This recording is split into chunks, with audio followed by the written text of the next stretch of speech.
suffered pain, your spirit soars and sings. Though sorrow clouds your day, it's sunny skies tomorrow brings. And take my hand, let's be friends forever. And take my hand, alone no more, not ever. Imagine dreams are real, and soon you'll start to feel there's magic all around. And take my hand, love is all around.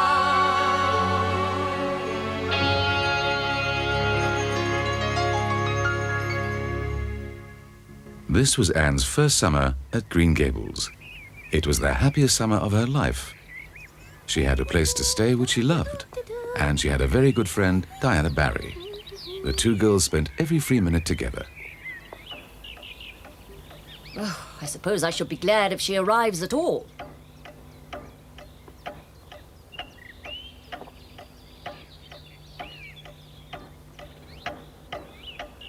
I should have known the child would be half an hour late, as always. Matthew! Anne! Matthew, I'm back! Matthew, would you please do me a big favour? Diana and I have furnished the most beautiful playhouse. Have you? In a circle of birch trees called Idlewild. Oh, We have everything that we need. A fireplace, chairs, really? and a sofa, but one item is still missing. Oh. And is it by any chance a table that's missing? How did you know that? Have you been there? No, of course not. I just thought maybe the two of you needed a beautiful table. I'll try to solve your problem as soon as I have some time. Oh, Matthew, thank you very much. It's a great pleasure, Anne. Oh dear, I'm sorry.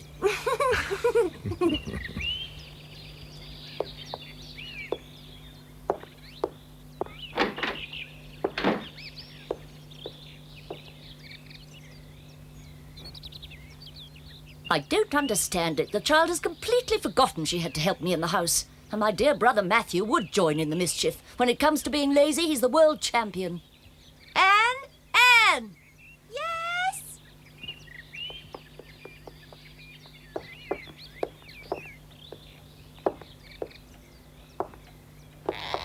Hello, Marilla. I'm very sorry. I'm terribly late. Can you believe it? We're going to have a Sunday school picnic next week, close to the Lake of the Shining Waters, on Mr. Andrew's farm. And Mrs. Bell and Mrs. Lindy promised to make ice cream. Can you imagine that ice cream? Just think of it. I'm going to have ice cream.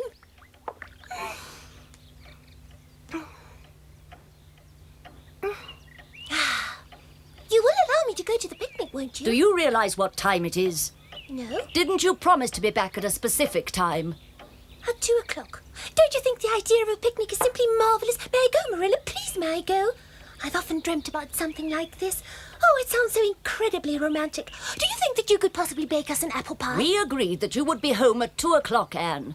But as you can see, it's already 2:45. Oh, Would you at least have the decency to tell me why you disobeyed me? I desperately wanted to be on time. If only you would allow me to explain how fascinating Idlewild is for me and Diana. Enough of that, enough, Anne. I also had to tell Matthew about the picnic plans, and besides, I wanted to ask him a small favour. Matthew was most interested in what I had to tell him, honestly. Anne, I know you and Diana have a lot of fun playing in the make-believe castle. I understand that. But you are not allowed to forget your duties because of it. How will you learn to be a responsible person if I allow you to do as you like? And don't use Matthew as an excuse. He's only too glad when someone interrupts him while he's working. As far as the picnic is concerned, of course you may go. You are a member of the Sunday school. If all the other girls are allowed to go, then you are going too. How could I not let you go? Thank you, Marilla. Thank you. But Diana said that all the girls who are going to the picnic must cook or bake something very special to take along. Unfortunately, I can't cook or bake. Well, I don't mind so very much going to a picnic in a dress without puff sleeves, but if I had to go without a picnic basket, I would surely die. I've been worrying myself sick since Diana told me about the basket. Dear child, it's quite unnecessary to worry yourself about something as trivial as that. You'll be very proud of my picnic basket. Is that really true? I simply can't believe how lucky I am, Marilla.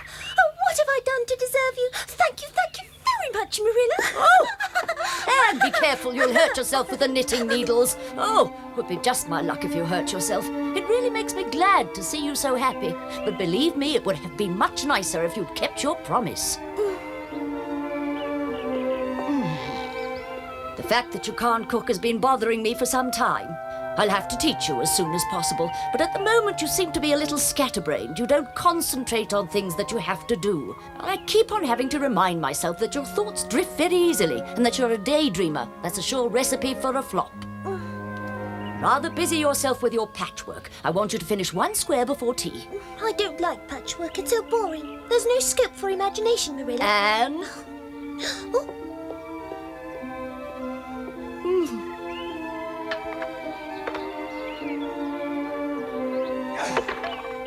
Diana has a new dress. It has 3/4 sleeves.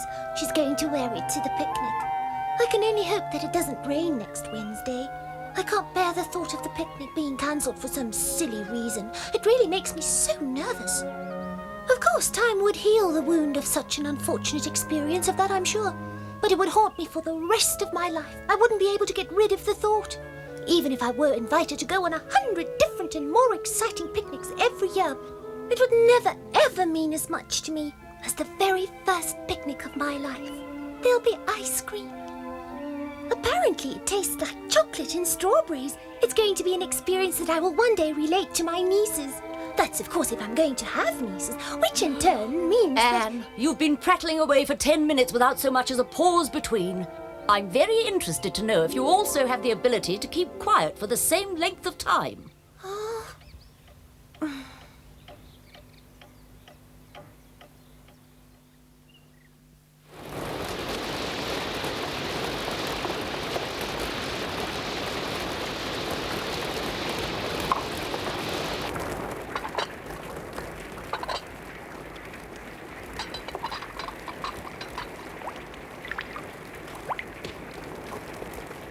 Anne, the picnic's only in 4 days' time, so please stop staring through the window. Anne Shirley, did you hear what I said? Huh?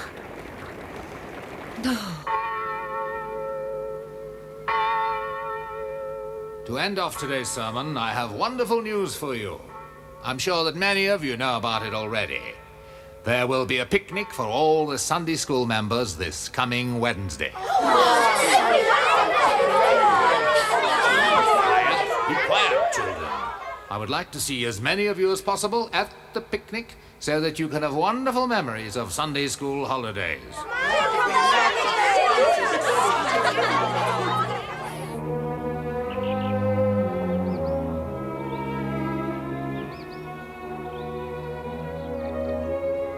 Marilla, I got goose pimples when Reverend Bell spoke about the picnic. Just the idea of the picnic sends shivers down my spine. Why is that, child? You've known about the picnic for a week. You're right, but all the time I was scared that I might have been mistaken. I was scared that I'd dreamt it all up, like before. I knew about it because Diana told me, but when Reverend Bell spoke about it in church, it became official, like a letter from the authorities. Honestly, child, you make too much of unimportant things. That way you'll experience many disappointments, I'm afraid. I don't understand, Marilla. Surely looking forward to something is just as nice as experiencing it. Of course you don't always get what you want, but at least you had the pleasure of looking forward to it. Nobody can take that away from you. My goodness! Just look at how your brooch catches the light! What a beautiful piece of jewelry! I don't understand how anyone could pay attention to the sermon whilst wearing such a precious brooch. I can't begin to imagine that. Amethysts are really very special gems. I like their colour, but I'm not too sure if they go well with my hair. I thought diamonds looked like them. I don't know why, but I always believed that diamonds had many colours, green and blue and red. In most fairy tales, the princesses wear diamond-studded crowns. I was so disappointed when I saw a lady's diamond ring for the first time. I immediately started crying bitterly, Marilla. I'm not trying to say that the ring was ugly, but it was so vastly different from what I'd imagined diamonds looked like.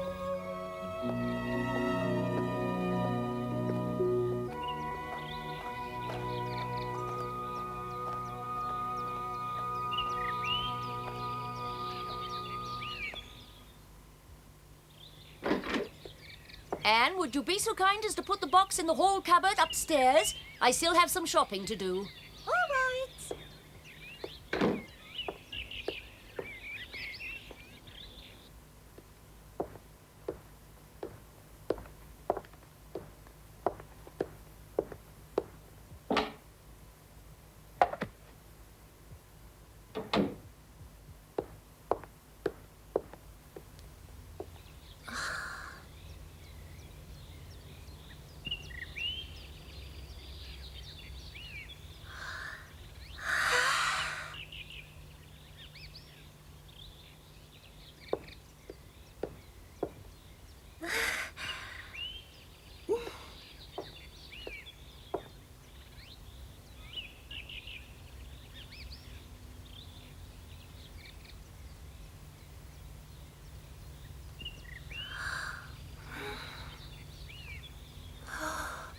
Oh, it's so beautiful.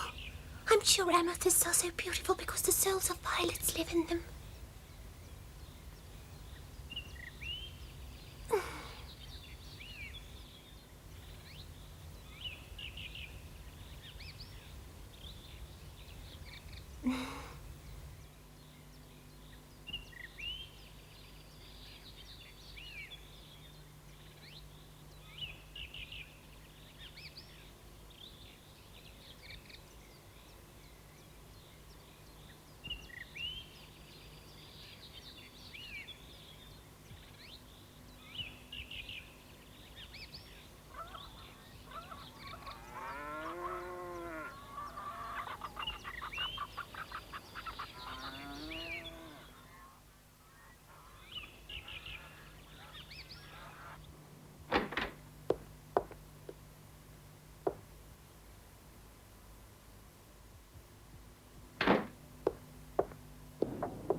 Anne, have you by any chance seen my amethyst brooch? I can't find it anywhere. Its sudden disappearance is quite a riddle to me. I'm almost sure that I put it on the pincushion after church yesterday. That's very strange indeed. I did see the brooch after you'd left to do the shopping. I walked past your bedroom. The door stood open. The brooch shone so beautifully that I couldn't walk on without looking at it for a while. Did you touch it? Yes. Really? I even went so far as to pin it to my dress. I wanted to see what it looked like with my hair. Who on earth gave you permission to do that? You can't just take anybody's possessions whenever you feel like it, Anne. Nor do you go into other people's rooms. Don't you listen when I teach you the difference between right and wrong? Where is the brooch now? It's supposed to be on the pincushion. I held it in my hand for a minute only. I didn't know that I was doing something bad. You're right. What I did was wrong. I obviously didn't give the matter enough thought. I'm sorry. Please forgive me, Marilla. I'll never, ever do it again. I'm sorry. I give you my word on it. I try never to repeat my mistakes. Where is my brooch, and would you please tell the truth? It's not in my bedroom. Did you take it outside by any chance? No, I did put the brooch back. Unfortunately, I can't remember whether I pinned it to the pincushion, Marilla, or if I put it into the bowl.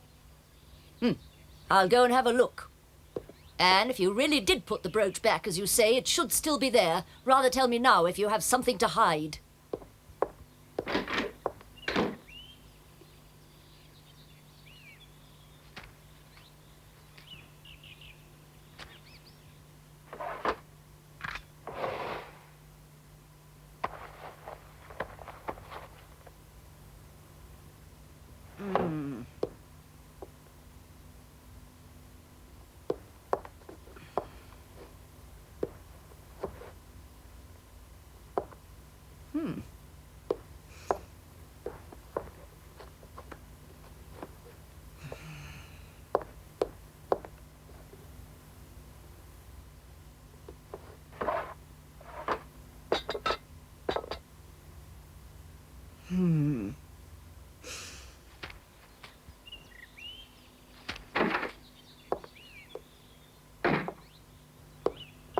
The brooch is nowhere to be found. Oh, no. You must know where it is, since you are the very last person who actually saw the brooch. Please, you must stop lying to me, Anne. Did you take the brooch outside the house? And did you lose it on your way back? No, Marilla, I promise I didn't. I didn't take it with me. I left it where I found it. I promise you, it's the truth. I wouldn't be able to give you an answer even if you tortured me. Although I must admit I don't know what the word torture means precisely. But I'm telling the truth. So there. I'm afraid that you've taken things a bit too far. Don't try to plead innocent with me. I won't fall for it this time. You've tried your luck once too often, Anne. Go to your room and stay there until you're ready to tell the truth. Then you can come down again. Do you want me to take the peas with me to my room? No, thank you. That won't be necessary.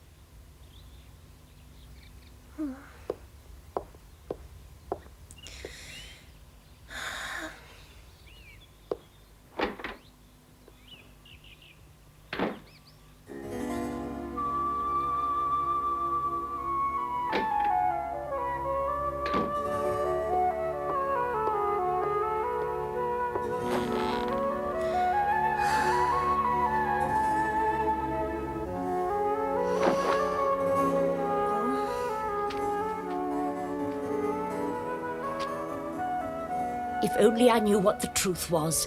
I'm quite convinced she wouldn't have stolen the brooch. I'd vouch for that. She obviously wanted to play with it. I'm almost sure she started daydreaming about being a princess.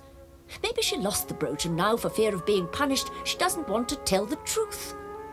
I despise her lying even more than her temper tantrums. It's a pity if you can't trust people. To raise a child who has no regard for the truth is really a very big responsibility. What shall I do? What? I could excuse the fact that she lost the brooch, but not her lying. If only she'd told me the truth immediately, then I would have forgiven her and we could have carried on with our lives.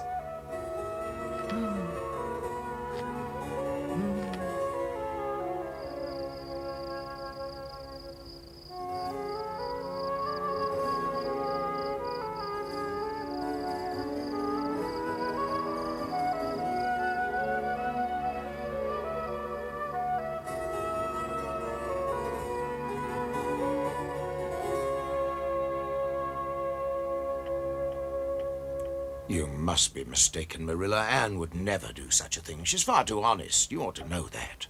Isn't it possible that the brooch fell behind the chest of drawers? No, it didn't. I even moved the chest of drawers away from the wall. Believe me, I've looked everywhere. The brooch is nowhere to be found, and Anne has something to do with it. But what exactly it is, she wouldn't tell me. That's how it is, Matthew, whether we like it or not. What does one do in such a case? Do you have any suggestions? Well, right up until now, I've confined her to her room. It's always worked with her, as you should know. Is that really so? But of course, look, if she tells us where she went while the brooch was in her possession, then we'll have a slight chance of finding it. Besides, whether we find it or not, she must be punished. Do you think so? Well, Marilla, I'm terribly sorry, but this is your problem, not mine. Do you remember what you told me some time ago, do you? You told me that the education of little girls is a woman's job. Oh. You did say that, didn't you? You do remember, Marilla.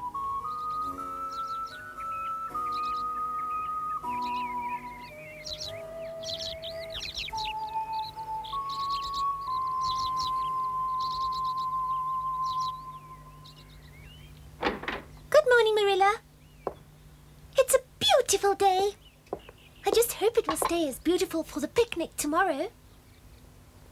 Have you found the brooch, Marilla? Would you stop acting as if I were an idiot, Anne? Rather tell me the truth. But I have, Marilla!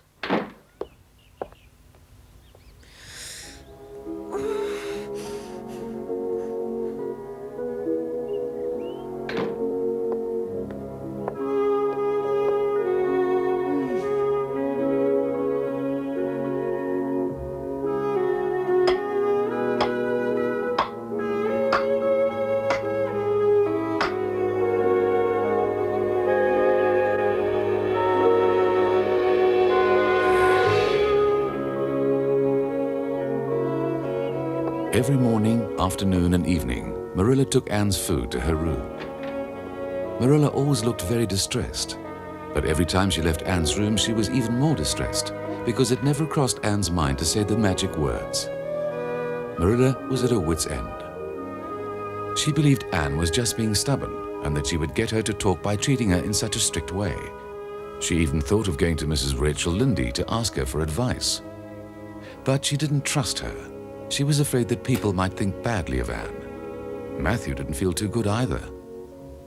His sentiments were with Anne, as always. But this time he also wondered whether his sister wasn't right by any chance. Marilla felt as if Matthew and the rest of the world had deserted her. It made her heart ache to see that Anne had been crying. And how pitiful she looked.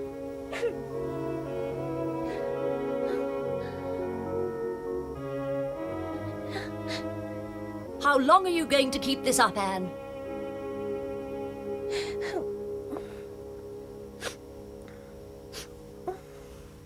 Up to now, I've thought very highly of you because of your honesty. Marilla, what do you want of me? I can't confess to something I haven't done. It's true, Marilla. I promise you I never lied about anything. And tomorrow is Wednesday, the day of the picnic. Marilla, please, I'm quite convinced that you won't be able to live with yourself if you don't let me go. You're far too kind to deny me the chance of going to my first picnic. You wouldn't, would you? It will really break my heart. And I'm sure you wouldn't want to do such a thing, would you, Marilla? You can go to the picnic on one condition only, and that is if you tell the truth. Marilla!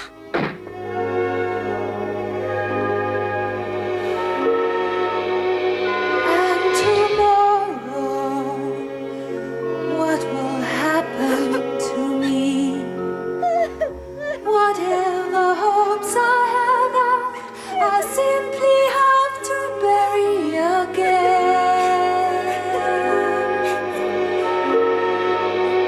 And tomorrow, what sorrow, what pain, I'm sorrow's child.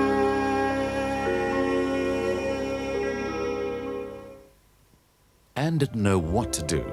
On one hand, she didn't want to admit to something she hadn't done. And on the other, she desperately wanted to go on the picnic. She had to come up with a solution. But we'll tell you about her bright idea in the next episode.